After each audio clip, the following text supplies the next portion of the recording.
Assalamualaikum warahmatullahi wabarakatuh. Alhamdulillahi rabbil alamin, wassalatu wassalamu ala sayyidil mursalin.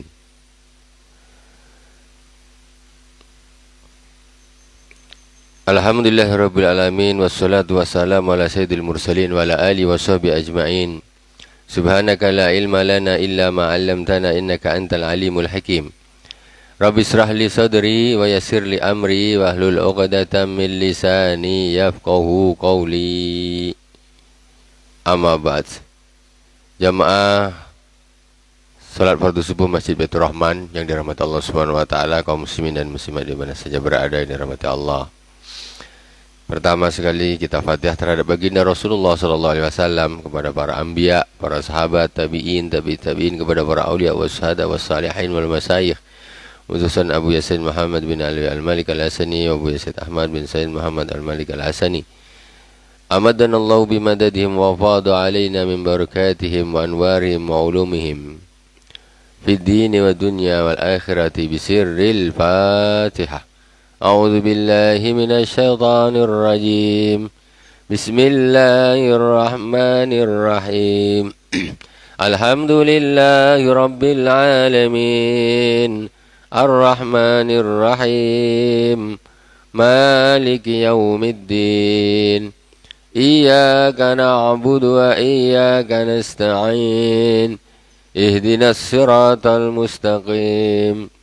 Siratal ladzina an'amta 'alaihim ghairil maghdubi 'alaihim waladdallin. Amin. Bismillahirrahmanirrahim. Pada kesempatan ini kita akan mengambil pelajaran hikmah dari Al-Imam Malik bin Dinar. Imam Malik bin Dinar, Malik bin Dinar Abu Yahya Alamul Ulama Al-Abrar, ma'dudun fi thiqatit tabi'in wa min a'yani katabatil masahif. Wulida fi ayyami Ibni Abbas wa sami'a min Anas ibn Malik. Tuwfiya sanata sab'in wa ishrin wa mi'ah. Beliau adalah seorang tabi'in, termasuk orang yang thiqat. Thiqat ini kalau untuk bab ilmu hadis, yaitu hadis yang diriwayatkannya itu kuat, ya, jadi menjadi hadis yang sahih. Kalau yang meriwayatkan itu adalah orang-orang yang thiqah, berangkat dari hafalannya, dari kesolehannya. Nah, jadi betul-betul orang yang taat kepada Allah Subhanahu wa taala dan juga cerdas, punya kemampuan secara fisiknya, zahirnya. Dilahirkan pada masanya Sayyidina Abdullah bin Abbas. Jadi tabi'in. Tabi'in itu orang-orang yang ketemu sama sahabat. Sahabat itu orang yang ketemu sama Nabi. Tabi'in itu orang yang ketemu sama sahabat. Nah itu. Tabi'in orang yang ketemu sama tabi'in. Gitu. Dan sahabat itu disebut dengan sahabat kalau ketemu bukan hanya satu zaman saja. Kalaupun satu zaman tapi tidak bertemu dengan Rasulullah, maka dia disebut juga dengan tabi'in. Seperti Sayyidina Imam Uwais Al-Qarani. Beliau ini hidup di zaman Rasulullah tapi tabi'in, karena beliau tidak bertemu dengan Rasulullah SAW. Padahal sudah berusaha nak ketemu Rasulullah, pergi ke Madinah. Dari Yaman meninggalkan ibunya, sampai di Madinah Rasulullah pas tidak ada di Madinah, keluar. Akhirnya nak nyusul Rasulullah, nak nunggu Rasulullah, tidak bisa karena ibunya ditinggal di Yaman. Akhirnya balik. Nah, beliau ini menjadi tabi'in, tapi sayyidut tabi'in, pemimpinnya para tabi'in. Imam Malik bin Dinar meninggal wafat pada tahun 127 Hijriah. Jadi Malik bin Dinar ini adalah ulama salaf. Ulama salaf, jadi salafi sejati. Salafi sejati. Jadi memang betul-betul ulama salaf. Bukan salafi pengakuan-pengakuan saja. Yang diikuti justru ulama abad ke-7, Imam Ibnu Taimiyah. Ini kalau Malik bin Dinar ini ulama salah betulan, 127 Hijriah, 300 tahun pertama. Di antara hikmah beliau, ajaban liman ya'lamu annal mauta masiru wal qabru mawriduhu kaifa taqarru bid dunya ainuh wa kaifa yatibu fiha aishuh. Sungguh mengherankan orang yang tahu bahwa sesungguhnya mati itu adalah akhirnya nanti. Sungguh mengherankan orang yang tahu bahwa mati itu nanti adalah tujuannya akhirnya nanti. Semuanya tahu, nanti akan mati semua. Wal qabru mawriduhu, dan kubur itu adalah tempat dia lewat. Nah, mesti dikubur semua nanti. Dikubur. Heran kenapa? Kaifa taqarru bid dunya ainuh? Macam mana kok dia ini kok senang betul dengan dunia? Gembira betul dengan dunia ini. Ngapa? Orang sudah jelas mati, sudah jelas. Kuburan sudah jelas. Tapi bukan main dengan dunia ini. Senangnya luar biasa. Padahal mati itu sudah jelas tuh, mati itu. Heran kadang-kadang. Bagaimana ya itu biasa. Dan macam mana dia kok merasa senang hidup di dunia tuh.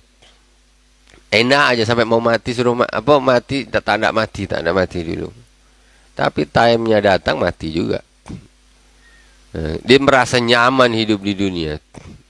Orang ini kalau datang besok mati, besok dikubur, tentu mau nak terlalu bersenang-senang di dunia ini tentu tidak begitu. Mesti ingat, besok mati, besok dikubur, kita dikubur. Kayak orang-orang tuh kalau udah begitu kan tidak lupa di dalam gemerlap dunia. Karena tujuan kita adalah akhirat, bukan kemegahan dunia yang sementara. Kanal abraru yatawassawna bi thalathin. Orang-orang soleh mereka selalu memberi nasihat, sama-sama selalu nasihat menasihati dengan 3 perkara. Orang-orang soleh pertama apa? Bisi jenil lisan, memenjara lisan. Orang-orang soleh itu selalu dia saling nasihat menasihati apa? Bisi jenil lisan, nomor 1 tentang memenjara lisan. Maksudnya ini ngomongnya ini ditahan. Tak usah ngomong-ngomong terlalu banyak. Siapa yang ngomongnya banyak, maka dia akan banyak salahnya. Siapa yang akan banyak salahnya, maka dia akan banyak dosanya. Siapa yang banyak dosanya, maka dia akan masuk ke dalam neraka. Itu. Jadi ngomongnya orang-orang soleh ngomongnya tak banyak itu. Kalau ada orang yang ngomongnya terlalu banyak, itu mesti orang itu bukan orang-orang soleh.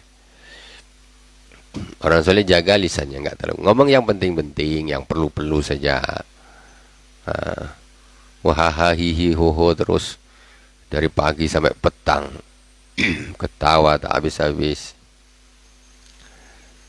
Bahkan seratil istighfar, dan memperbanyak istighfar.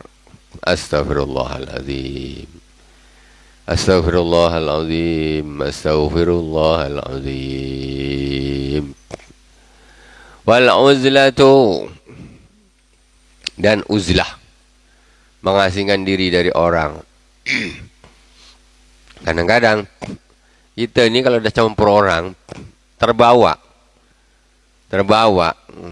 Karena orang itu tidak sama. Ada yang bawaannya bagus, ada yang bawaannya sedang, ada yang bawaannya tak bagus. Kita kadang-kadang terbawa, gara-gara bareng akhirnya terbawa. Kalau sendiri bisa gunakan untuk ibadah, baca Quran, baca selawat. Kalau ketika berkumpul dengan orang banyak, maka akan terbawa minimal omong kosong. Ngobrol sana, ngobrol sini. Kan rugi waktu dibuang-buang. Mati udah jelas. Nggak tahu limitnya tinggal berapa tahun lagi, atau berapa bulan, atau berapa hari. Uzlah. Jadi tidak mesti berkumpul orang terus. Itu tidak mesti, kadang-kadang itu menghabiskan waktu juga atau menjerumuskan kita kepada hal-hal yang tidak baik, minimal yaitu hal yang mubah tetapi tidak berupa ibadah, tidak menambahkan kedekatan kita kepada Allah Subhanahu wa taala. Kalau sampai ke maksiat, rugilah. Innal badana idza sakima lam yanjah bihi ta'amun wala syarabun wala naumun wala rahatun. Wa kadzalikal qalbu idza alaqahu hubbud dunya lam yanja fihi mawa'iz. Badan, kata beliau, badan kita ini kalau sedang sakit, badan kita sedang sakit nih, kalau zahir, maka dia tak nak, dia makan tak nak, tak sedap makan, minum pun tak nak, tidur pun susah, nak istirahat pun susah, gini tak enak, begini tak enak, begini tak enak, gelisah terus. Jadi badan zahir ini kalau sakit, tak nak makan, tak nak minum, ya, tak nak tidur, itu badan. Tapi kalau hati sang sakit, wa kadzalikal qalbu, kalau hati di dalam yang sakit, naudzubillah, sakitnya apa? Wa kadzal qalbu idza alikahu hubbud dunya, apabila dia ini sudah tergantung kepada cinta kepada dunia. Cinta dunia kebablasan. Ya Allah, cinta dunia, cinta duit, cinta pangkat, cinta rumah, cinta kendaraan, kebablasan cintanya dunia itu. Cinta banget itu. Lupa mati. Lam yanja fil mawa'id, maka enggak ada gunanya orang itu dinasihati. Maksudnya apa? Dinasihati tak akan mempan. Nah, kalau orang zahirnya ini sakit, dia tak mau makan, tak mau minum, tak mau tidur, tak bisa makan, tak bisa minum. Kalau hatinya ini sakit karena cinta dunia, maka dia tak mempan dinasihati. Jadi orang-orang kadang-kadang dinasihatin susah nak nerima. Kenapa tuh? Ini cinta dunia hatinya banyak. Hatinya sangat cinta dengan dunia. Luar biasa cintanya. Dinasihatin tak masuk. Tak masuk. Mengundang ustadz berapa aja dari mana saja, tetap aja gitu-gitu aja.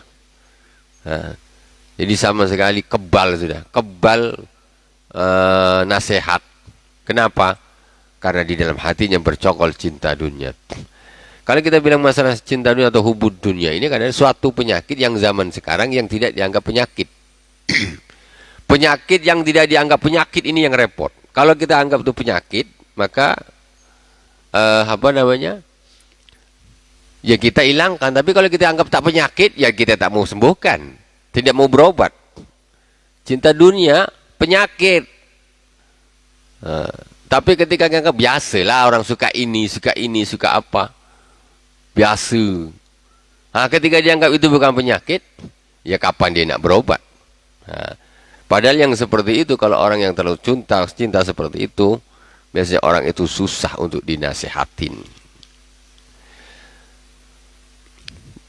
Terakhir, biqadri ma tahzanud dunya kadzalika yakhruju hubbul akhirati min qalbik. Wa biqadri ma tahzanu lil akhirati fa kadzalika yakhruju hammud dunya min qalbik. Sebagaimana engkau sedih terhadap dunia, ya, sebanyak apa engkau sedih terhadap dunia, maka begitulah akan keluar cinta akhirat di dalam hatimu. Dunia sama akhirat tidak bisa kumpul. Jadi kalau engkau ini sedih betul dengan duniamu, maka engkau akan kehilangan cintamu dari akhirat. Cinta akhirat, mau ibadah. Ketika orang sedih dengan dunianya, kepengen ini, kepengen ini, kepengen ini, kepengen ini. Sedih, dia tak dapat ini, tak dapat ini. Jadi dia ngotot, ambisi nak mendapatkannya.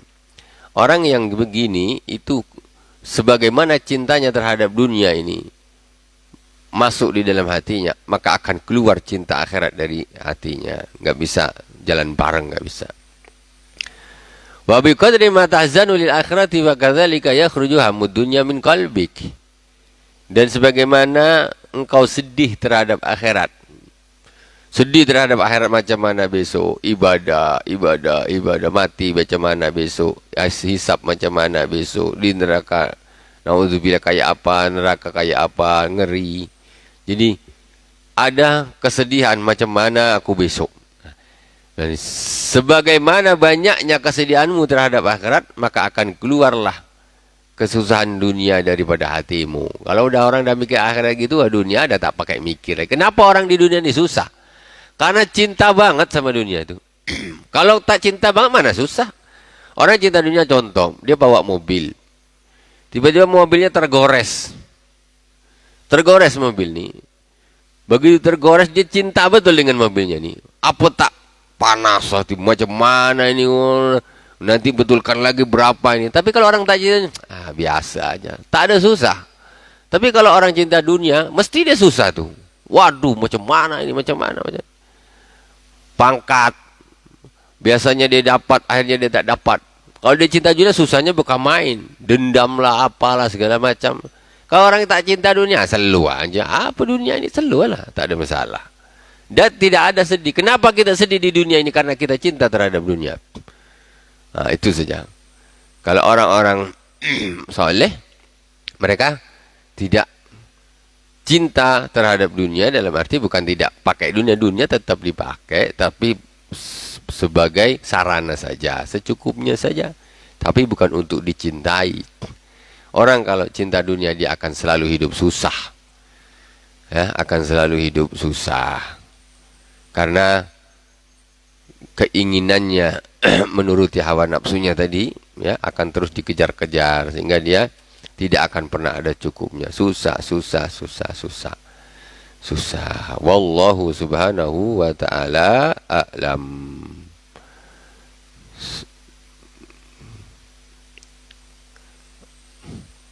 Alhamdulillahirabbil alamin. Subhanakallahumma bihamdik, asyhadu an la ilaha illa anta, astaghfiruka wa atubu ilaik. Wa sallallahu ala sayyidina Muhammadin wa ala alihi wa sahbihi wa baraka wa sallam. Alhamdulillahirabbil alamin. Wassalamu alaikum warahmatullahi wabarakatuh.